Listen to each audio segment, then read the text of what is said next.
ప్రభువైన యేసుక్రీస్తు వారి శుభనామంలో ఈ కార్యక్రమాన్ని వీక్షిస్తున్నటువంటి సహోదరి సహోదరులారా, మీ అందరికీ నా యొక్క హృదయపూర్వకంగా వందనాలు తెలియజేస్తూ ఉన్నాను. అందరూ బాగున్నారు కదా? ఈ మంచి సమయాన్ని దేవుడు అనుగ్రహించినందుకు దేవునికి మహిమ కలుగునుగాక. ప్రార్థన చేసుకొని దేవుని వాక్యంను ధ్యానం చేసుకుందాము. రండి కలిసి ప్రార్థన చేసుకుందాం. ప్రేమగలిగిన తండ్రి, నీవు మహోన్నతుడవు, మహాగణుడవు, సజీవుడవు, ఆయన మరణాన్ని గెలిచి తిరిగి లేచిన దేవుడవు. అందుని బట్టి నిన్ను స్తుతిస్తూ ఉన్నాను ప్రభువా. నీలాంటి వారు ఎవరు ఉన్నారు? నీకు సమైన వారు ఎవరు ఉన్నారు అయ్యా? నాయన, నీవు మాకు తోడుగా ఉన్నందుకు వందనాలు ప్రభువా. ప్రతి విషయంలో మీరు మాకు సహాయం చేసి నాయన మమ్మల్ని ధైర్యపరుస్తూ బలపరుస్తూ నాయన ముందుకు నడిపిస్తున్నందుకు మీకు కృతజ్ఞతలు ప్రభువా. నాయన, మరొకసారి నీ ఎదుటికి వస్తూ ఉండగా నీవు నాతో మా అందరితో మాట్లాడి మమ్మల్ని ధైర్యపరచమని, మరొక్కువగా ప్రభువా విశ్వాసంలో బలపడడానికి కావాల్సిన కృపను అనుగ్రహించమని నజరేయుడైన యేసయ్య అతి శ్రేష్టమైన నామంలో ప్రార్థన చేసి వేడుకొంచున్నాం తండ్రి, ఆమేన్. మంచిది పిల్లరా, ఈ ప్రభుత్వ పయనం అనేటువంటి కార్యక్రమము కొన్ని సంవత్సరాలుగా ప్రతి బుధవారం సాయంత్రము 8 గంటలకు ప్రసారం చేయబడతా ఉంది. ఈ యొక్క వాక్యమును మరి మీరందరూ కూడా వింటున్నందుకు, ఈ యొక్క కార్యక్రమాన్ని చూస్తున్నందుకు, మీరందరూ బలపడుతున్నందుకు మాకెంతో సంతోషంగా ఉంది. దేవుడు మిమ్మను మీ కుటుంబాలని దీవించునుగాక. ఈరోజు పేతురు రాసినటువంటి మొదటి పత్రిక 4వ అధ్యాయము 1 నుండి 6 వచనాల్లో ఉన్నటువంటి విషయాన్ని ధ్యానం చేద్దాం. పిల్లరా, మరొకసారి చెప్తున్నాను. పేతురు రాసినటువంటి మొదటి పత్రిక 4వ అధ్యాయము 1 నుండి 6 వచనాలు కనుక ఇది ఒక పారాగ్రాఫ్. ఇందులో ఉన్నటువంటి విషయాలు ధ్యానం చేద్దాం. దేవుడు మనతో మాట్లాడలాగున మనమందరం మన యొక్క మనసులను సిద్ధపరుచుకుందాం. క్రీస్తు శరీరమందు శ్రమపడిను గనుక మీరును అట్టి మనస్సును ఆయుధముగా ధరించుకొనుడి. శరీర విషయంలో శ్రమపడిన వాడు శరీరమందు జీవించు మిగిలిన కాలము ఇక మీదట మనుజాసలను అనుసరించి నడుచుకొనక దేవుని ఇష్టానుసారముగానే నడుచుకున్నట్లు పాపముతో జోలి ఇక నేమియు లేకయుండును. దేవుడి పరిశుద్ధ లేఖన భాగము ద్వారా మనతో మాట్లాడి మనల్ని బలపరుచునుగాక. క్రీస్తు శరీర విషయంలో శ్రమపడ్డాడు. ఇది మనందరికీ తెలిసినటువంటి వాక్యమే. అవును, ఎందుకని శ్రమపడ్డారు? చాలామంది తప్పు చేసి ఇబ్బందులు పడుతూ ఉంటారు. కానీ యేసు ప్రభువు వారు ఏ పాపము చేయలేదు, ఏ అన్యాయము చేయలేదు. మనము యెషయా గ్రంథం 53వ అధ్యాయం 9వ వచనము చూసినట్లయితే అక్కడ కూడా ఆ మాట ఉంటుంది. ఆయన ఏ అన్యాయం చేయలేదు, ఆయన నోట ఏ కపటము లేదు. ఇక్కడ మనం చదివినటువంటి ఈ భాగంలో కూడా పేతురు రాసినటువంటి పత్రికలో కూడా ఈ 2వ అధ్యాయము 22వ వచనం కూడా ఇదే స్పష్టం చెప్తా ఉంది. ఆయన పాపము చేయలేదు, ఆయన నోటను ఏ కపటమును లేదు. మరి ఏ పాపము చేయకుండా, ఏ అన్యాయం చేయకుండా, ఆయన నోట్లో ఏ కపటం లేకుండా ఏది పడితే అది మాట్లాడి నోరు జారి ఇబ్బంది పడ్డాడు అనుకోవటానికి లేకుండా, ఏమండి, ఆయన ఏ మాట మాట్లాడినా చాలా జాగ్రత్తగా మాట్లాడతారు. అందులో ఏ తప్పు ఉండదు. చాలా నీతిమంతుడు, చాలా పరిశుద్ధుడు, యథార్థవంతుడు అయినా ఆయన మరి దూషించబడ్డాడు, అలాగే శ్రమపడ్డాడు అనేటువంటి 2 మాటలు మనం ఇక్కడ చూస్తున్నాం ప్రియులారా. 23వ వచనం చదువుతున్నాను, 2వ అధ్యాయము 23వ వచనం. ఆయన దూషింపబడి బదులు దూషింపలేదు, ఆయన శ్రమ పెట్టబడి బెదిరింపక న్యాయముగా తీర్పు తీర్చు దేవునికి తన్ను తాను అప్పగించుకొనెను. దూషింపబడ్డాడు, శ్రమ పెట్టబడ్డాడు. మరి శ్రమ పడుతున్న ఆయన ఎదురు తిరగలేదు, తిరుగుబాటు చేయలేదు, లేక ఎవరిని బెదిరించను లేదు. వాస్తవంగా తప్పు చేయకపోతే మన గొంతు లేస్తుంది. అనగా మనం గట్టిగా మాట్లాడతాం. నేనేం తప్పు చేయలేదు, నన్ను ఎందుకు అంటున్నారు? నేనేం చేయలేదు, నన్ను ఎందుకు కొడుతున్నారు? నన్ను ఎందుకు మీరు బాధ పెడుతున్నారు అనే ప్రశ్న లేవనెత్తడం జరుగుతుంది. కానీ యేసుప్రభు వారు ఏ తప్పు చేయకపోయినా, ఏ పాపము ఆయనలో లేకపోయినా, ఆయన బాధించబడుతున్నప్పుడు ఆయన మౌనంగా ఉన్నాడు. వదకు తేబడుతున్నటువంటి గొర్రెపిల్లలాగా మౌనంగా ఉన్నాడు. ఇంకా మరి ముఖ్యంగా నేర్చుకునేటువంటి ఒక లోతైన విషయం ఏంటంటే ఈ 23వ వచనంలో తీర్పు తీర్చు దేవునికి తన్ను తాను అప్పగించుకొనెను అనే మాట. దేవుడు ఉన్నాడు, దేవుడు చూస్తున్నాడు, దేవుడు వింటున్నాడు, దేవునికి అంతా తెలుసు, నేనేమై ఉన్నానో దేవునికి తెలుసు, ఎవరు ఎలా నన్ను బాధ పెడుతున్నారో దేవునికి తెలుసు. చూడండి, ఇది చాలా లోతైనటువంటి విషయం ప్రియులారా. ఇక్కడ మరి యేసు ప్రభువారే స్వయాన తను మనకు ఒక మంచి మాదిరి ఉంచిపోయినట్లుగా మనం చూస్తున్నాం.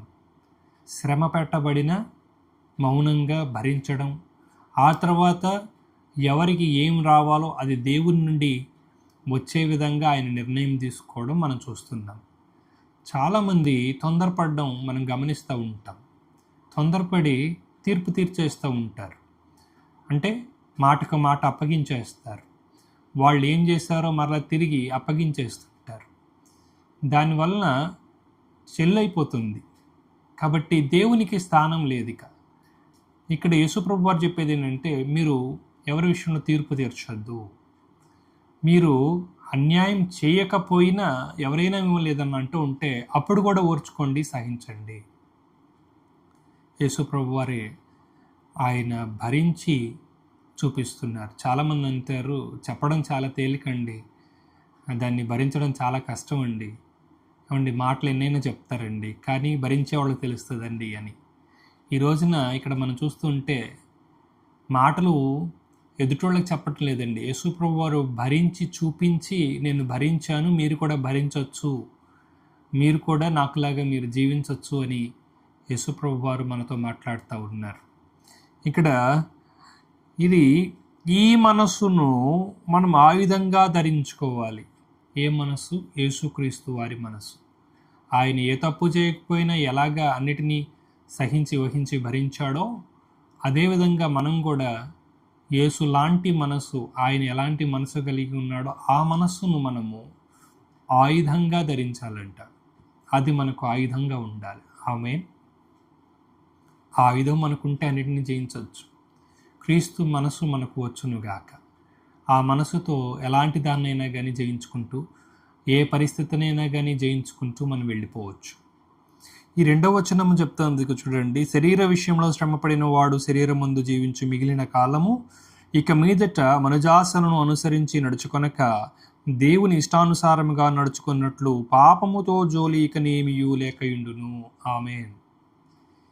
ఎంత గొప్ప విషయం ప్రియులరా. ఒకప్పుడు నేను పాపంలో ఉన్నాను. నాకు నా శరీరంలో అనేక రకాలైన పాపాలు ఉండేవి. కానీ క్రీస్తును అంగీకరించిన తర్వాత, నా సొంత రక్షకునిగా అంగీకరించి ఆయన హృదయంలో చేర్చుకున్న తర్వాత, ఆయన అడుగుజాడల్లో నడవడం మొదలుపెట్టిన తర్వాత నాలో ఉన్నటువంటి పాప స్వభావాన్ని విడిచిపెట్టి నవీన స్వభావాన్ని ధరించుకోవడం జరిగింది. అయినను అనేక సందర్భాల్లో ఈ లోకంలో ఉన్నాం కాబట్టి లోక సంబంధమైన ఆకర్షణలు మనలోకి వస్తూ ఉంటాయి. నాలో కూడా వచ్చాయి, కానీ వాటిని జయించి ముందుకు వెళ్ళటం జరిగింది. ఎందుకు అంటే నేను ఒక తీర్మానం చేసుకున్నాను. ప్రభువు నన్ను రక్షించుకున్నాడు, నా బ్రతుకును మార్చాడు, నా ఆలోచన విధానాన్ని మార్చాడు. నాలో వచ్చినటువంటి నవీన స్వభావాన్ని, అందులో ఉన్నటువంటి సంతోషాన్ని గ్రహించిన తర్వాత నేను అనుకున్నది ఏంటంటే, ఇంకా ఎంతకాలమన్నా బ్రతకని, ప్రభువు నాకు ఎంత ఆయుష్నిస్తాడో ఆ ఆయుష్ కాలంలో దేవునికి మహిమకరంగా జీవిస్తూ, దేవునికి నమ్మకంగా, దేవునికి సాక్షిగా ఉంటూ ముందుకు వెళ్ళాలి అని తీర్మానం చేసుకున్నాను. అందుకే నేను నా పాత స్వభావమును మరలా తిరిగి తీసుకోవడానికి, ఆ పాప స్వభావాన్ని మరలా తిరిగి ధరించడానికి నేను ఇష్టపడడం లేదు. వాస్తవానికి ఇలా చాలామంది వెనుదిరిగిపోయినటువంటి వారు ఎంతోమంది ఉన్నారు. వారు తీసుకున్నటువంటి నిర్ణయం, కమిట్మెంట్, దేవునితో ఇచ్చినటువంటి ఆ మాట వారు మర్చిపోవడం, లేక విడిచిపెట్టడం, వెనుదిరిగిపోవడం చూస్తూ ఉంటాం. కానీ ప్రతి విశ్వాసి, క్రీస్తునందు నిజంగా మారు మనసు పొంది, పాపక్షమాపణ పొంది, రక్షణానుభవంలోకి వచ్చినటువంటి ప్రతి ఒక్కరూ కూడా చేయాల్సింది ఏంటంటే, ఒక నిశ్చయిత వచ్చిన తర్వాత, నేను రక్షించబడ్డాను, ప్రభు నా కొరకు ప్రాణం పెట్టి తిరిగి లేచారు, నేను ఆయన కుమారును లేక ఆయన కుమార్తెను అని ఎప్పుడైతే అనిపించిందో అప్పటి నుంచి కూడా మిగిలిన జీవితం అనగా శేష జీవితం అంతా కూడా ఏం చేయాలి? ప్రభువుకి నమ్మకంగా బ్రతకడానికి మనము నిర్ణయించుకోవాలి, తీర్మానం చేసుకోవాలి. ఎలాంటి అవరోధాలు వస్తాయంటే చూడండి, ఇక్కడ 3వ వచనం నుండి 4వ వచనం వరకు మనం చూస్తే మనకు పూర్వ స్నేహితులు ఉంటారండి. వారు మనల్ని విడిచిపెట్టరు, వారు మనల్ని ప్రేరేపిస్తూ ఉంటారు, వారు మనల్ని ప్రోత్సహిస్తూ ఉంటారు. దేనికోసం? నువ్వు పూర్తిగా మార్పు చెందావు, మంచివాడివి, మంచిదానివి, ఇక అలాగే కొనసాగమని కాదు. వారు ప్రోత్సహించేది ఏంటంటే మళ్ళొకసారి ఆ పాత జీవితాన్ని మరి ధరించు, ఒకసారి ఇది తిందాం, ఇది తాగుదాం, అలా చేద్దాం, ఇలా చేద్దామని పాపాన్ని మరలా చేయించడానికి వారు ప్రయత్నం చేస్తూ ఉంటారు. కొన్నిసార్లు పట్టు విడవకుండా మనల్ని విసిగిస్తుంటారు కూడా. కానీ నీవు ఆ సమయంలోనే గట్టిగా నిలబడాలి, ఆ సమయంలోనే నీ విశ్వాసాన్ని కాపాడుకోవాలి, నీ కమిట్మెంట్ని నీవు జ్ఞాపకం చేసుకొని, దేవునికి ఇచ్చినటువంటి మాటను నీవు జ్ఞాపకం చేసుకొని ఆ మాటను నిలబెట్టుకోవడానికి నువ్వు జాగ్రత్త తీసుకోవాలి ప్రియులారా. చూడండి 3వ వచనంలో, మనము పోకిరి చేష్టలు, దురాశలు, మద్యపానము, అలరితో కూడిన ఆటపాటలు, త్రాగుబోతుల విందులు, చేయదగని విగ్రహ పూజలు మొదలైన వాటి యందు నడుచుకొనుచు అన్యజనుల ఇష్టము నెరవేర్చుచుండుటకు గతించిన కాలమే చాలును. విన్నారు కదా? చాలు. ఇవన్నీ చేసిన వాళ్ళమే, ఇవన్నీ ఒకప్పుడు చేశాం, అవి కాదు వద్దు అనుకుని బయటకు వచ్చాం. అందులో ఏది ప్రయోజనం లేదు, దానివల్ల ఉపయోగం లేదు, నాకు అందులో ఎటువంటి మరి మేలు లేదు అని తెలుసుకొని, అది మంచిది కాదు అని తెలుసుకొని దాన్ని వదిలేసుకున్నాను. వదిలేసుకున్న తర్వాత మరలా ఎవరో పిలిస్తే వారు పిలిచారని మోమాటం కోసం వారి మీద ఉన్నటువంటి అభిమానం చొప్పునో లేక వాళ్ళ మీద ఉన్నటువంటి నమకారం చొప్పునో చేశామనుకోండి, ఇంకా మన జీవితానికి అర్థమే ఉంది. ఇంకా మనము స్టాండ్ తీసుకోలేకపోతూ ఉన్నాం. మనం తీసుకున్న నిర్ణయాన్ని మనమే. చాలా విచారకరమైనటువంటి విషయం ప్రియులారా. చాలామంది జీవితాల్లో అలాగే జరుగుతూ ఉంటుంది. బలహీనమైన సమయాలు కొన్ని వస్తూ ఉంటాయి. ఆ బలహీనమైన సమయంలో నిలబడకుండా వారు వెనుదిరిగిపోతూ ఉంటాం, మనం చూస్తూ ఉంటాం. ఇప్పుడు నువ్వు చెప్పాల్సినటువంటి విషయం ఏంటంటే, అదిగో గతించిన కాలమే చాలును, నా ఇష్టం చొప్పున నేను చేశాను, ఇప్పుడు నేను దేవుని ఇష్ట ప్రకారంగా జీవిస్తున్నాను. ఈ 2వ వచనంలో కూడా ఆ మాట మనం చూడొచ్చు. దేవుని ఇష్టానుసారంగా నేను నడుచుకున్నట్లు పాపముతో జోలి ఇకనేమీ లేకయుండును. నా ఇష్టం ఇక నేనేమి లేదు, నేను ఇక మీదట దేవుని ఇష్టానుసారంగా నడవాలనుకుంటున్నాను, నేను దేవుని చిత్త ప్రకారంగా జీవిస్తాను. ఇంతకుముందు నా మనసు ఏది చెప్తే, నాకు ఏది తోస్తే అది చేసేసాను, దానివల్ల నేను నష్టపోయాను. ఇక మీదట నేను దేవుని కోసం నిలబడాలి, దేవుని చిత్తానుసారంగా, దేవుని చిత్తం మీద తెలుసుకొని దాని ప్రకారంగా జీవించాలని నేను అనుకున్నాను. నేను అలాగే చేస్తాను. అదే మన యొక్క నిర్ణయమై ఉండాలి. ఇక్కడ మనం చూస్తున్నది ఏంటంటే, ఎవరైనా ప్రేరేపించినా నువ్వు చెప్పగలగలిగింది ఏంటంటే, నేను చేసింది ఏదో చేశాను, ఇంకొకసారి దాని జోలికి రాను, దాని జోలికి నేను పోను, నన్ను బలవంతం చెయ్యొద్దు, నన్ను విడిచిపెట్టండి అని చెప్పగలిగినటువంటి స్థితి నీకు ఉండాలి. అంతేగాని వాళ్ళు పిలిచారు కదా అని వెళ్ళామంటే మన సాక్ష్యం పోతుంది, దేవుడు ఇచ్చేటువంటి బహుమానాలు కూడా మనము కోల్పోతాం. చూడండి 4వ వచనము చాలా అద్భుతమైనటువంటి మాట చెప్తా ఉంది. చూడండి, వారు మనల్ని ప్రేరేపించినప్పుడు లేక ఒత్తిడి తీసుకొచ్చినప్పుడు మనం గనక అలాంటివి చేయకపోతే వారు ఇంకా ఎన్ని మాటలంటారో, ఎన్ని నిందలు అంటారో ఈ వచనం చెప్తుంది. చూడండి, అపరిమితమైన ఆ దుర్వ్యాపారమునందు తమతో కూడా మీరు పరిగెత్తకపోయినందుకు వారు ఆశ్చర్యపడుచు మిమ్మును దూషించుచున్నారు. ఏం చేస్తారు? నీవు గనక దానికి లొంగిపోకుండా, వారి ప్రేరేపణలకు వారు మిమ్మల్ని ప్రోత్సహించినప్పుడు దానికి లొంగిపోకుండా ఎప్పుడైతే మీరు నిలబడతారో, మీరు ఏదైతే మంచి మార్గం నడుస్తున్నారో దాంట్లోనే నడవడానికి మీరు ఇష్టపడతారు, నేను చెయ్యను అని తేల్చేసి చెప్పేస్తారో, అప్పుడు ఏం చేస్తారు తెలుసా? మొదటంటే ఆశ్చర్యపడతారట. అబ్బో, ఈ రోజుల్లో మనం చూస్తున్నాం కదా లోకంలో, అబ్బో అంత గొప్ప దేవుడా, నువ్వు ఒక్కడవే భక్తుడు అయ్యా, నువ్వు ఒక్కడవే భక్తురాలు అమ్మా, నువ్వు ఒక్కరే ఉన్నట్టున్నారు లోకంలో, ఎంత నీతిమంతుడో ఎంత నీతిమంతురాలో. ఇక మాటలు దెప్పుపొడుపు మాటలు మొదలెడతా ఉంటారు.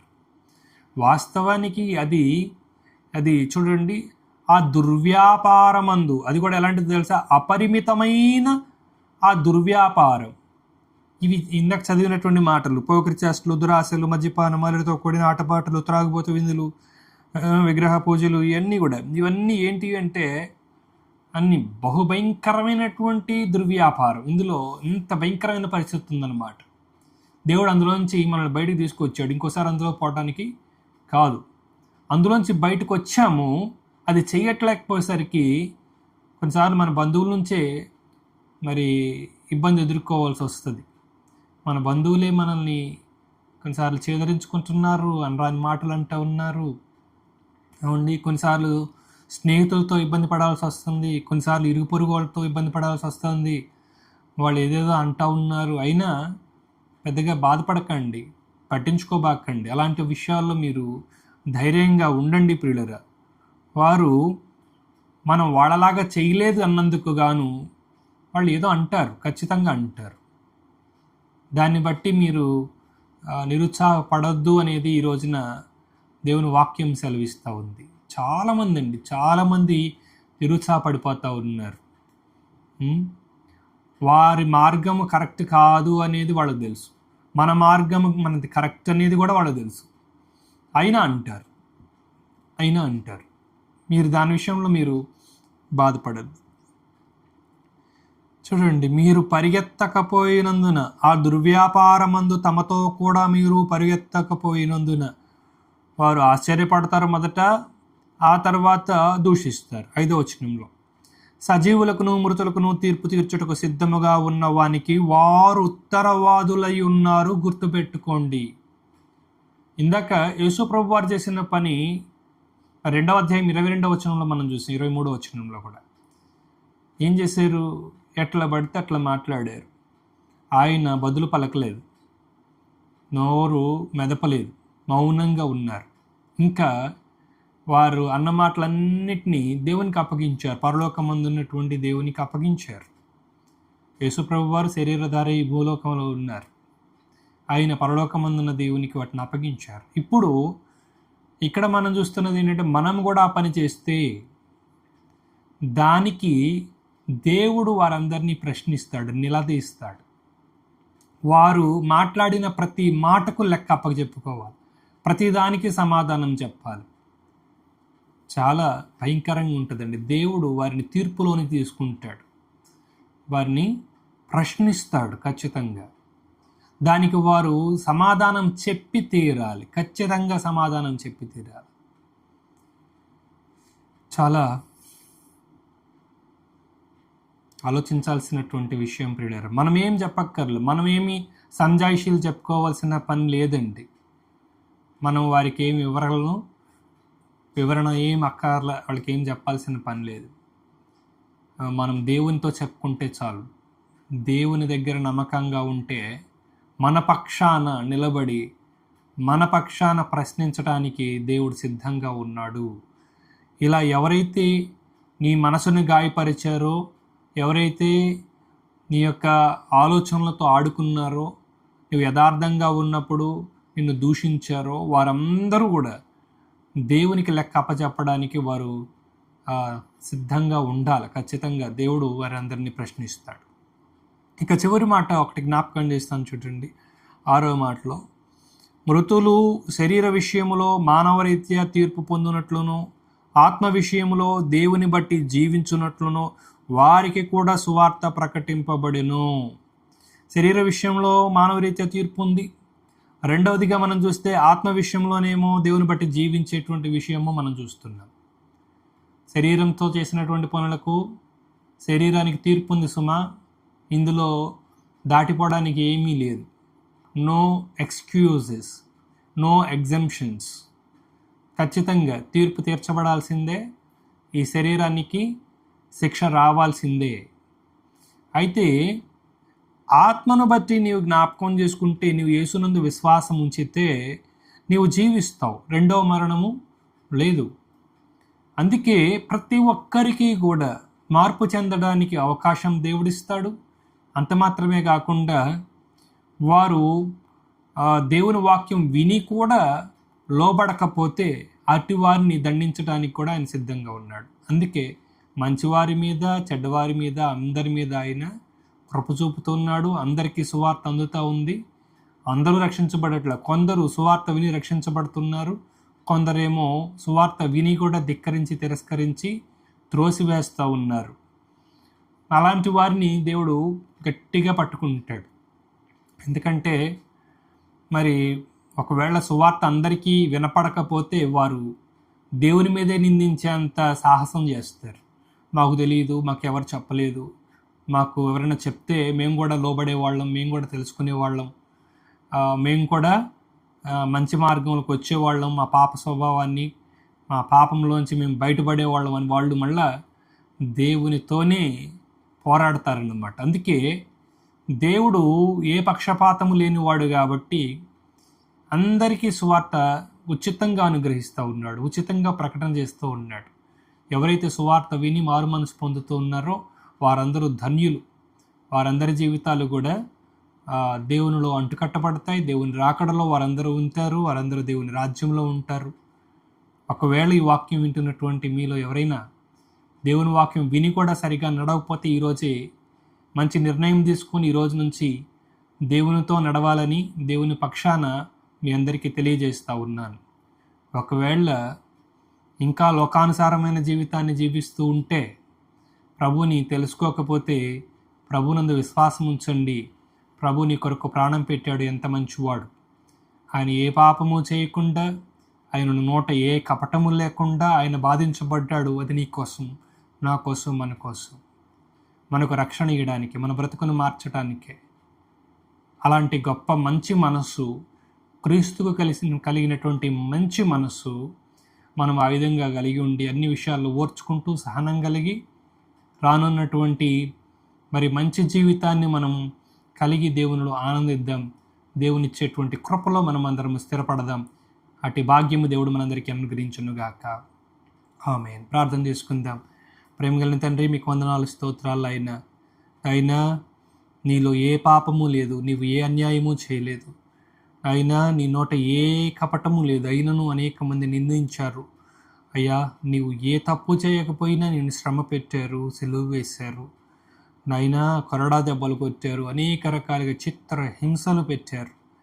ప్రభువా, నాయనా, నిన్నే ఇన్ని శ్రమలు పెడుతూ ఉంటే నాయనా మనుషులు మరి మాలాంటి వారి పరిస్థితి ఏం? ప్రభువా, మమ్మల్ని నాయన జ్ఞాపకం చేసుకొని నాయన నీతి కొరకు నిలబడినటువంటి నీ యందు విశ్వాసం ఉంచిన భక్తులు ఎంతోమంది ఉన్నారు. వారందరూ మాకు మాదిరి. వారందరూ నాయన లోకంలో ఉన్నటువంటి మనుషుల మధ్యలో ఉన్న పాపము లేకుండా జీవించారు. నాయనా, మరి మాకు జ్ఞాపకం చేస్తున్నందుకు మీకు వందనాలు తెలియజేస్తూ ఉన్నాను. వారందరినీ, ఎవరెవరినైతే మా ముందుకు తీసుకొస్తున్నారో వారందరినీ మాదిరికరంగా తీసుకొని ముందుకు వెళ్ళటకు సహాయం చేయండి. నోవహులాగా మమ్మల్ని అందరినీ ఉంచండి ప్రభువా. నాయన, లోతులాగా మమ్మల్ని ఉంచండి ప్రభువా. నాయనా, ఆ చెడ్డవారి మధ్యలో నివసించిన, ఆ చెడ్డ తరంలో నివసించిన, పాపము లేకుండా జీవించినటువంటి పరిశుద్ధుల్లాగా మమ్మల్ని కూడా సిద్ధపరచు ప్రభువా. నీ రాకడ కొరకు మనందరినీ ఆయుధపరచమని నాయన, అన్నిటినీ సహించి భరించేంత శక్తి సామర్థ్యములను మీరు మాకు అనుగ్రహిస్తారని విశ్వసిస్తూ నాయన, నీ కృపలో మన దాచి నడిపించమని నజరేయుడైన యేసయ్య అతి శ్రేష్టమైన నామంలో ప్రార్థన చేసి వేడుకొనుచున్నాం తండ్రి. ఆమేన్. తండ్రి అయిన దేవుని ప్రేమయు, పరిశుద్ధాత్మదేవుని అన్యోన్య సహవాసము, కుమారుడైన యేసుక్రీస్తు వారి దివ్య రక్షణ ఇప్పుడు ఎల్లప్పుడూ సదాకాలం చేరువచ్చిన మనందరికీ నీ వాక్యం విని ప్రతి వారికి నీ తోడి నడిపించునుగాక. ఆమేన్, ఆమేన్, ఆమేన్. God bless you. అందరికీ వందనాలు. యెహోవా మీకు తోడైననుగాక. యెహోవా మిమ్మును ఆశీర్వదించునుగాక.